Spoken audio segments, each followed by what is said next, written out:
देखिए, मैं हिमाचल के संदर्भ में इतना कहना चाहता हूँ कि मैंने नीति आयोग की बैठक के बाद माननीय प्रधानमंत्री जी से समय मांगा था और प्रधानमंत्री जी ने हमें समय दिया था और मैंने उनसे कहा कि जो हिमाचल के जो बागवान हैं, जो बाहर से सेब आयात होता है, उसके कारण हिमाचल के बागवानों के रेट गिर जाते हैं और नुकसान होता है और तुर्की से और मैं हूं HIV वायरस, नाम तो सुना ही होगा। मुझे वो लोग बिल्कुल अच्छे नहीं लगते जो मुझसे दूर रहने के लिए हर बार कॉन्डम का इस्तेमाल करते हैं। जब खून चढ़वाने की जरूरत पड़ती है तो मान्यता प्राप्त ब्लड बैंक में चले जाते हैं। कोई बात नहीं, इन लोगों को अगर मुझसे दूर रहना है तो मैं भी ऐसे लोगों से दूर रहता हूं। तो मैं हूं HIV वायरस। मेरे बारे में जानने के लिए 1097 पर कॉल करके सवाल किया गया। हिमाचल प्रदेश राज्य एड्स नियंत्रण समिति द्वारा जनहित में जारी। अजरबैजान से आने वाले सेब पर प्रतिबंध लगाने की बात की जाए तो उन्होंने कहा कि हम इस पर जो भी अभी फसल आएगी हम ऐसी कोशिश करेंगे कि हिमाचल के बागवानों को नुकसान ना हो और किसी प्रकार से जो बाहर का सेब है, क्योंकि कुछ एग्रीमेंट्स होते हैं उसके अनुसार वो बात करेंगे, उसको हम कम करेंगे।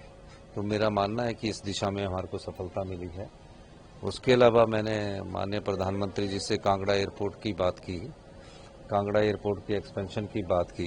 मैंने कहा कि हम 50% पैसा जो कांगड़ा की लैंड एक्विजिशन के लिए लगना है उसको हम 50% हम करेंगे, 50% माननीय प्रधानमंत्री जी आप खर्च करिए।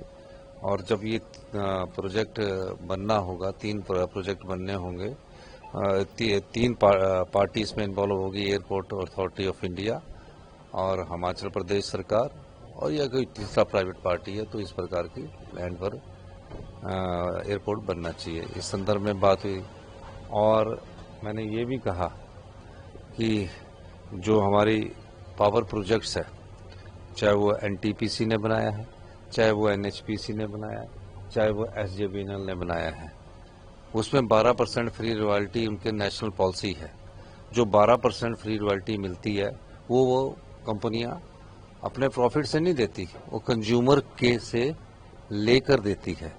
हमने कहा जिन पावर प्रोजेक्टों का जो पावर प्रोजेक्ट है, जिन पावर प्रोजेक्ट्स का ये कर्ज फ्री हो जाता है, कर्ज मुक्त हो जाते हैं, उसके बाद प्रदेश की रॉयल्टी बढ़नी चाहिए। कम से कम 50% उस रॉयल्टी पर प्रदेश की को मिलना चाहिए, ताकि जो पानी है, जो पानी हिमाचल की संपदा है, वेल्थ है, जो भी प्रोजेक्ट फ्री हो जाए उससे रॉयल्टी का शेयर हमें बढ़ना चाहिए और एक सीमा उस प्रोजेक्ट की होनी चाहिए जो हमें वापस मिलनी चाहिए। यानी कि 40 साल बाद वो स्टेट को वापस आना चाहिए और जब वो प्रोजेक्ट फ्री हो जाता तो उसके साथ 50% हमको रॉयल्टी मिलनी चाहिए। इस दिशा में मैंने प्रधानमंत्री जी से व्यक्तिगत तौर से मुलाकात भी की है और निश्चित तौर पर हमारी बातों को गौर किया जाएगा और आने वाले समय में हमने ये चाहेंगे कि इन चीज़ों पर वो गौर करें। तीसरा, जो हमारा फाइनेंशियल स्ट्रक्चर्स है और फाइनेंशियल स्ट्रक्चर्स में जिस प्रकार की डिसिप्लिन की बात है, और हमने कहा कि आप इस समय हमारी स्टेट रिफॉर्म से गुजर रही है, आप हमारी आर्थिक स्थिति ठीक नहीं है, आप कृपा करके हमें कुछ फाइनेंशियल असिस्टेंट भी दीजिए और निश्चित तौर पर हमने ये बातें उनके सामने रखी है। नीति आयोग में भी मैंने यही कहा था और उसमें RDG कम हुई है और हमें जो प्लानिंग कमीशन के पास हमने ये कहा कि जो हमारी फॉरेस्ट लैंड है वो 68% है और जो फॉरेस्ट कवर है 28% है। तो हमें सिर्फ जो उसके पॉइंट्स जो होते हैं पैरामीटर्स के हिसाब से फाइनेंस कमीशन के, उस पॉइंट्स के हिसाब से हमने कहा कि हमारे साथ जस्टिस नहीं हुआ। ये बात किसी ने 20-25 साल से उठाई नहीं थी, क्योंकि हमारे पास जो कोल्ड डेजर्ट है, लाहौल स्पीति, किन्नौर, जहाँ बर्फ होती, स्नो, उसको फॉरेस्ट की डेफिनेशन में नहीं लेते थे।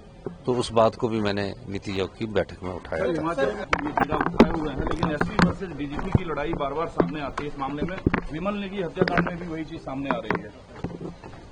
देखिए, मैं कहना चाहता हूँ कि अभी मैं शिमला जाऊँगा, शिमला जाकर जो भी स्थिति इसका आकलन करूँगा और मुझे ये भी पता नहीं, मैं नीति आयोग की बैठक में से निकला हूँ और आपने मुझे पकड़ लिया।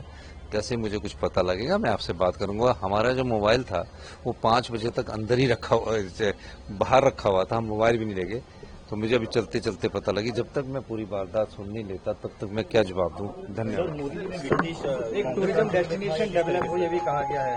हमने जो उन्होंने कहा है, मैं आपको सिर्फ ये कहना चाहता हूं, उन्होंने कहा कि एक टूरिज्म ग्लोबल डेस्टिनेशन डेवलप होना चाहिए। हम आत्मनिर्भर हिमाचल की परिकल्पना को लेकर आगे बढ़ रहे हैं और 2032 में हम प्रदेश को 2047 में तो देश विकसित बनेगा। हम 2032 तक अगर हमें हमारे अधिकार विद्युत परियोजना में मिल जाते हैं तो हमने उन्हें बताया कि हम 2032 तक हिंदुस्तान का सबसे समृद्धशाली और अमीर राज्य बन जाएंगे। अब लड़ाई जो हमारी संपदा का शोषण हुआ है, उस शोषण के बाद अगर वो लाभ कमा रहे हैं और लाभ के बाद भी हिमाचल की जनता को अधिकार नहीं दे रहे हैं, तो उस संदर्भ में भी हमने उनसे बात की और मैंने नीति आयोग में बात उठाई। अगर डैम बने हिमाचल प्रदेश में, बीबीएमबी का डैम बना है हिमाचल प्रदेश में, पानी आ रहा है हिमाचल प्रदेश, लड़ाई लड़ रहे हैं पंजाब और हरियाणा, और विस्थापित कौन हुए? हिमाचल के लोग।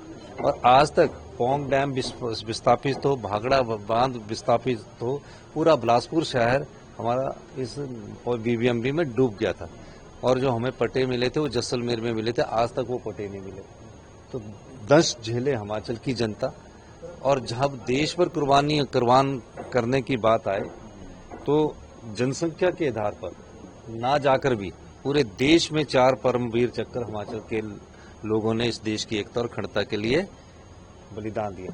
और जब हमारे अधिकारों की बात हो, छोटा प्रदेश होने के बाद, पार्लियामेंट आवाज कम होने के बाद हमारा ही शोषण हो, उस आवाज को हमने यहाँ उठाया। धन्यवाद।